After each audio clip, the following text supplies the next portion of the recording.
দ্বিতীয় মেয়াদে দায়িত্ব নেওয়ার পর থেকে মার্কিন প্রেসিডেন্ট ডোনাল্ড ট্রাম্প এআই বা কৃত্রিম বুদ্ধিমত্তা নিয়ে বড় ঘোষণা দিয়েছেন।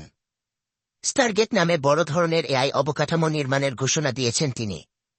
এই প্রকল্পে যুক্ত আছে প্রযুক্তি প্রতিষ্ঠান ওরাকল, জাপানের সফটব্যাংক ও চ্যাটজিপিটি মূল কোম্পানি ওপেনএআই। ওপেনএআই ও সফটব্যাংক বলেছে, এই যৌথ প্রকল্পে আগামী 4 বছরে মোট 500 বিলিয়ন বা 500,000 কোটি ডলার বিনিয়োগ করা হবে। ওরাকল ও সফটব্যাংক বলেছে, এই প্রকল্পে তারা তাৎক্ষণিকভাবে 100 বিলিয়ন বা 100,000 কোটি ডলার বিনিয়োগ করবে। হোয়াইট হাউসে ওরাকল, সফটব্যাংক ও ওপেনএআই-এর প্রধান নির্বাহীদের পাশে রেখে এই প্রকল্পের ঘোষণা দিয়েছেন ডোনাল্ড ট্রাম্প। বলেছেন, এই প্রকল্প যুক্তরাষ্ট্রের সম্ভাবনার ঘোষণা, এই ঘোষণার বাণী দিকে দিকে ধ্বনিত হবে।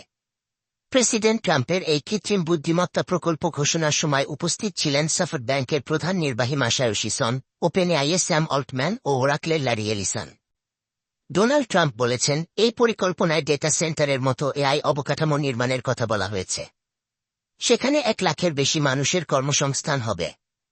ওরাকল প্রতিষ্ঠাতা ও প্রধান প্রযুক্তি কর্মকর্তা ল্যারি এলিসন বলেছেন, প্রথম দিকে বিভিন্ন ডেটা সেন্টার নির্মাণ হবে যুক্তরাষ্ট্রের টেক্সাসে। পরে অন্যান্য জায়গায় আরও ডেটা সেন্টার তৈরি করা হবে। 2022 সালে ওপেনএআই চ্যাটবট চ্যাটজিপিটি চালুর মাধ্যমে পৃথিবীতে তোলপাড় ফেলে দেন। ফলে কম্পিউটিং শক্তিশালী করার জন্য ডেটা সেন্টার নির্মাণে বিনিয়োগের দিকে ঝুঁকছে প্রযুক্তি কোম্পানিগুলো। প্রযুক্তি কোম্পানিগুলো বেশ কিছুদিন ধরেই আরও ডেটা সেন্টার নির্মাণের প্রয়োজনীয়তার কথা বলে আসছিলেন। এসব কেন্দ্র পরিচালনায় পানি ও বিদ্যুৎ প্রয়োজন, সে কথাও বলে আসছেন তারা। স্যাম অল্টম্যান আরও বলেন, এটি বর্তমান যুগের সবচেয়ে বড় প্রকল্প। ট্রাম্পের উদ্দেশ্যে তিনি বলেন, আপনাকে ছাড়া এই প্রকল্প করা সম্ভব হতো না। বাণিজ্য যুদ্ধের পাশাপাশি চীনের সঙ্গে প্রযুক্তি যুদ্ধ শুরু করেছে যুক্তরাষ্ট্র। চীন যেন এআই অবকাঠামোতে তেমন একটা সুবিধা করতে না পারে, সেজন্য চীনের কাছে এআই প্রযুক্তির প্রাণভোমরা চিপ বিক্রিতে নিষেধাজ্ঞা দিয়েছেন সাবেক প্রেসিডেন্ট জো বাইডেন। এসব নিষেধাজ্ঞার কারণে কোম্পানিগুলোর পক্ষে চীনের কাছে চিপ তৈরির যন্ত্রপাতি ও মার্কিন সফটওয়্যার সম্পন্ন প্রযুক্তি বিক্রি করা প্রায় অসম্ভব হয়ে পড়েছে।